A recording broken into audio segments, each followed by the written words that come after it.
guys, happy Tuesday. Today for lesson 5 we are going to be continuing with finding equivalent fractions. So let's have a look at the in focus challenge. First of all, I'd like to introduce you to Jack and Amy. We're going to be looking at Jack's question first. Jack asks, is it possible to write 1/2 as tenths? How are we going to help him work this out? Well, first of all, over here, we are going to be looking at Jack's shape. We can see by his denominator that we have to split his shape into 2 equal parts, and the numerator above is telling us that we have to now shade in 1 out of those 2 parts, showing that 1/2 of his shape has been shaded in. However, Jack wants to find out whether he can find the equivalent in tenths. So that word tenths, we're now being told that we have to split his second shape into 10 equal parts. Fantastic. You can see by the dotted lines that that's already been done on this second shape. He then decides to highlight half of his shape. How many tenths has been highlighted? Fantastic. Hopefully you would have seen that out of that shape, 5 tenths have been shaded. So we have just worked out that 1/2 is equivalent to 5 tenths.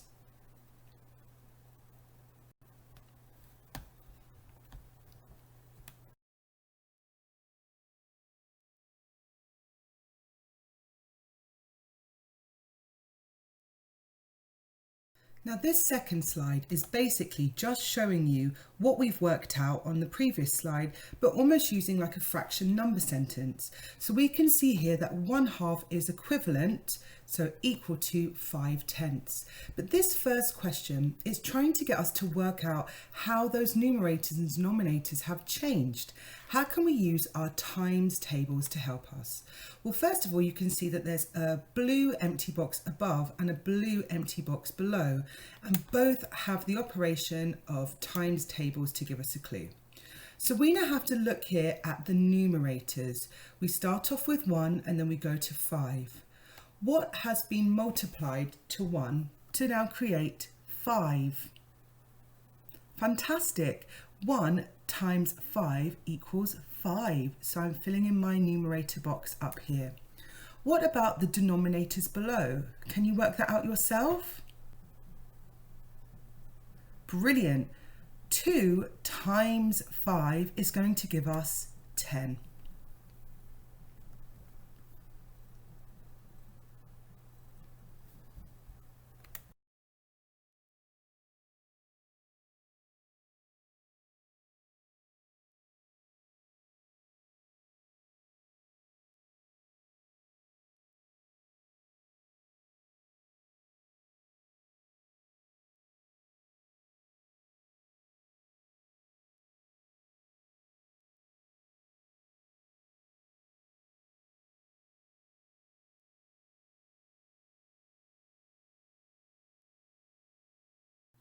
We've just helped Jack figure out that in fact 1/2 is equivalent to 5 tenths.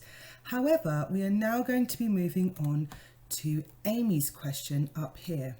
Now she had originally asked what would be equivalent to 1/4 if we are looking at tenths. First of all, you can see by the denominator that Amy's shape has been split into 4 equal parts. And with the numerator, it is telling us that we are now having to shade in 1 of those parts. Let's see. So this part has been shaded in. Fantastic. However, just like we did with Jack, we are now going to look at, can we split this shape equally into 10 parts? What do you think? Let me have a go. If I were to then draw a line across here, has that made 10 equal parts? No, that's made 8 equal parts. Can I split this shape into 10 equal parts or no?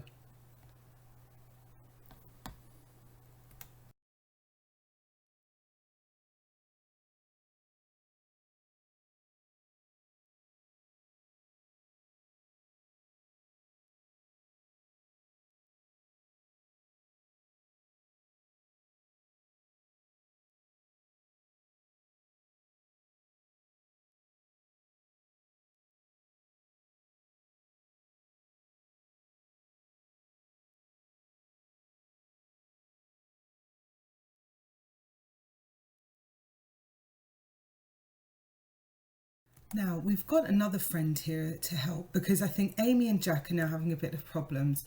I'd like to introduce you to Jemima. Now Jemima's trying to help give everyone a clue. We can see up here that 1/4 of Amy's original shape has been shaded in, but there's no way to now split that shape equally into 10 parts. That just won't work. Jemima then asks, how can we get 4 equal parts to become 100 equal parts? Now, when you see the number 100, I'm sure it's very tempting to try and think of a way of splitting this top shape into 100 equal parts, but that's just going to take forever. So we need to think of another number that goes equally 4 times to make 100. Now you may have remembered from a while back that we had been looking at the 25 times tables. I know that sounds really, really large, doesn't it? But looking here, 25 and 25, we know that that's going to give us 50. And then we know that 50 and 50 is going to give us 100. So instead of having this shape split into 100 little pieces, it's been split into 4 parts, which represent 25 parts.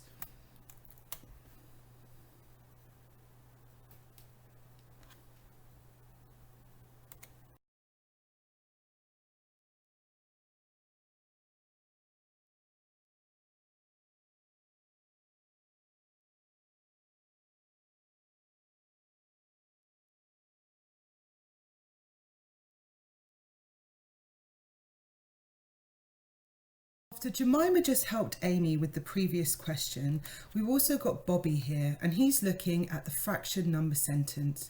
We can see that we worked out that 1/4 is equal to 25 hundredths. Now I know that looked a bit confusing on the previous shape, but remember that 1/4 that we shaded in was 25 out of those hundreds. So what has been done to the numerator and the denominator for this number sentence? So let's look at those numerators. What has 1 been multiplied by to reach 25? Fantastic. 1 times 25 equals 25. Now because we've done that at the top, we're going to have to do that with the denominator at the bottom. So 4 times, that's right, 25 is also going to give us 100. So just like Bobby, we have also realized that 1/4 and 25 100ths are equivalent fractions.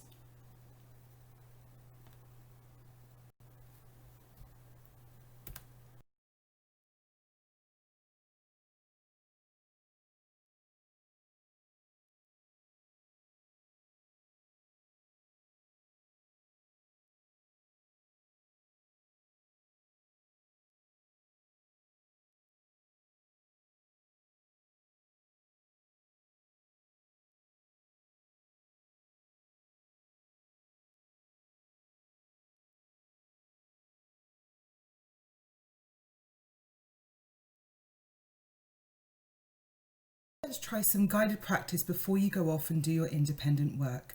So if we have a look here, we can see for question 1, we have got a shape that has been split into 5 equal parts, and 1 out of those 5 parts have been shaded in.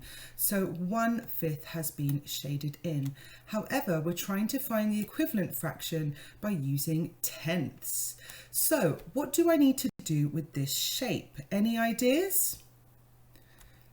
Fantastic. We're now going to have to split that shape into 10 equal parts.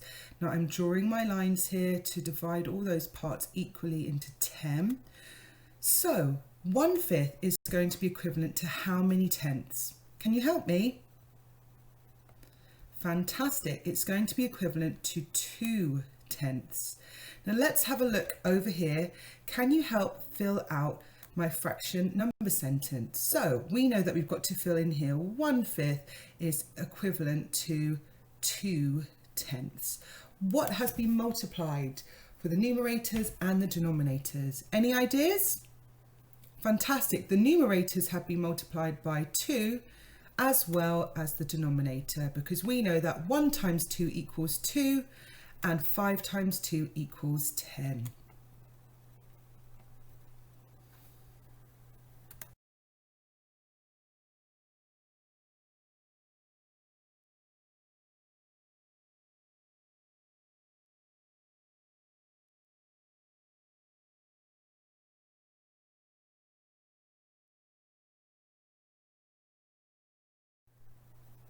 From the previous slide, we worked out that 1/5 is equivalent to 2/10. Let me just get my pen ready.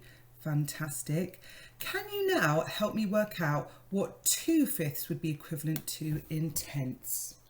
I'll give you a moment to have a look at this bar above to see if that can help you.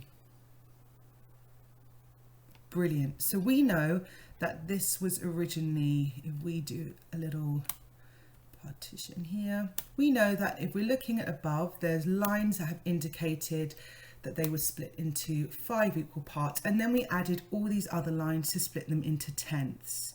So we know that 1/5 is equal to 2/10, and now 2/5 is equal to, fantastic guys, is equal to 4/10. I'm going to see if you could do this last one independently. I'm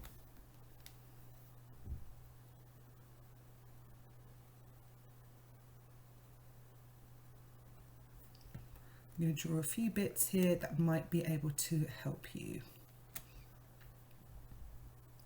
Fantastic. Hopefully you've given enough time and you would have been able to work out that in fact 4/5 is equivalent to, that's right, 8/10. Now have a quick look at the numerators and the denominators and the patterns there.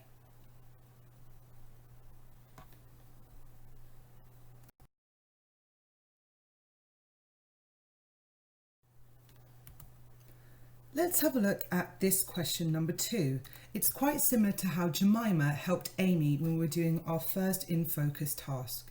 So here we have a shape and we can see that it has been split into 20 equal parts with 1 part being shaded in. So we've got 1/20 shaded in. However, we are now needing to find out what would be the equivalent fraction in hundredths. Now this is trickier because I know that everyone will be tempted to, with this shape, to then yes, split it into 100 pieces, but that will take a lot of time and it'll be very messy. So now we need to think of our times tables. Is there anything that I could multiply this denominator by to equal 100? Any ideas? Well, I'm hoping that you would have noticed that 20, if we multiplied it by 5, it would give us 100. So we can now see here that if we've multiplied the denominator by 5 and we multiply the numerator by, 5, it's going to give us how many hundredths? Fantastic. It's going to give us 5 hundredths would be equivalent to 1/20.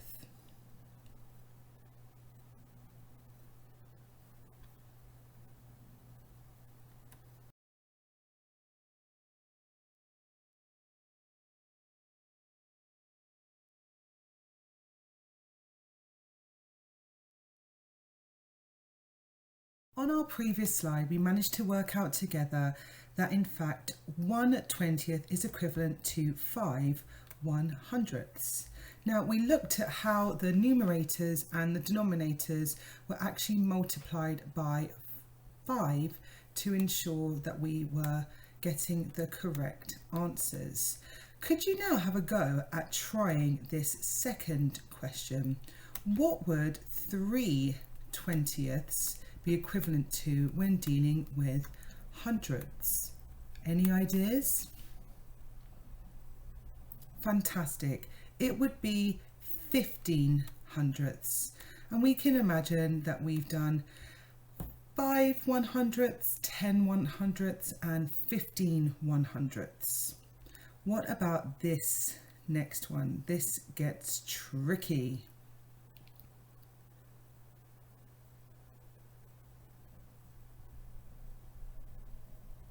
Right, I've given you a little bit of time there.